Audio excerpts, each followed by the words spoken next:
আমার রুমমেটে যে একটা ছেলে আছে, হ্যাঁ, ও দেখি যে প্রায় প্রায় না আমার ফোনে না আমার বাইকের ছবিটা দেখতো। ওর একটা শখের বাইক ছিল, এটা ও বাংলাদেশে রেখে বিদেশ আসছে। তো ওর ফোনে ওয়ালপেপারও দেখেছি ওর বাইকের ছবি। তখন আমি বুঝলাম যে ও হয়তো বাইক প্রেমিক বা ওর শখের একটা বাইক আছে বাংলাদেশে। তো আজকে হঠাৎ করে দেখি যে ও মার সাথে ফোনে কথা বলতেছে ভিডিও কলে।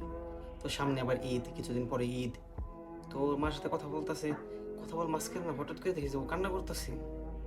পরে আমি ওর জিজ্ঞাসা করলাম, কেন কান্না করতেছিস, কি হয়েছে? পরে দেখি যে ওর আম্মু আছে না, ওর ভিডিও করে না, ওর বাইকটা ওরা দেখাইতেছে ভাই। একটা পুরুষ মানুষ ভাই, 18 বছর যখন বয়স হয় না ভাই, তখন ভাই একটা পুরুষ মানুষের মাথায় শুধু বাইক ঘুরে ভাই, যে কবে একটা বাইক কিনবো আমি, কবে আমার নিজস্ব একটা পার্সোনাল একটা বাইক হবে ভাই। তো ও ভাই এরকমই ভাই, বাইকটা অনেক শখের ছিল ভাই। তো পরিস্থিতির কারণে ভাই, হয়তো ওর নিজেরই কিছু ভুলের কারণে অধিকাংশ এই প্রবাসী ভাই, অধিকাংশ পুরুষই হচ্ছে কি নিজের ভুলের কারণে এই প্রবাসে আসে ভাই।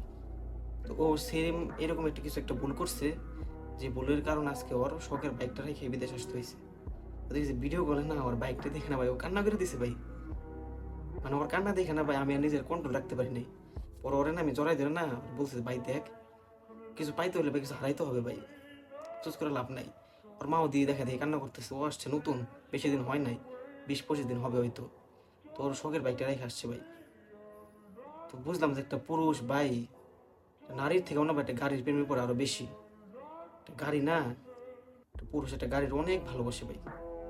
তো ও এই সময়টা জানেন ভাই কি করতো, ও আমার বলে যে ভাই এখন আমি দেশে থাকলে না, আমার ড্রেস কেনার জন্য টাকা দিত, আমি ওই টাকা থেকে না অর্ধেক টাকা বাঁচাই না, আগে আমি বাইকটা ধুইতাম, কিছু ছবি তুলতাম, ফেসবুকে পোস্ট করতাম, বন্ধু বান্ধব না ঘুরতাম, আড্ডা দিতাম। আর এখন ভাই এই বিদেশ আসার পরে না ভাই, সব শেষ হয়ে গেছে ভাই। এখন একদিন নতুন জামা কাপড় কিনতে মন চায় না ভাই, মনে শান্তি নেই ভাই, কেনা কি করবো ভাই, খুব খারাপ লাগে ভাই। নতুন বউ রেখে আসা, আসা যে কথায় প্রবাসে শখের নতুন বাইকটা রেখে আসা ভাই, সেম কথা ভাই।